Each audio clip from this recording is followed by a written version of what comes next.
Там оказывают весь спектр услуг, начиная с тамбуканской грязи, то есть аналог города Саки, и цены тоже намного дешевле, можно сказать, на процентов 20. Они нам пошли навстречу и сделали нам такую скидку.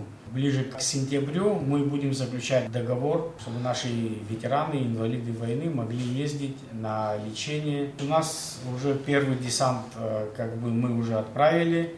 У нас отдыхало 3 женщин, инвалидов войны в городе Нальчик. Надеюсь, что они приедут довольные.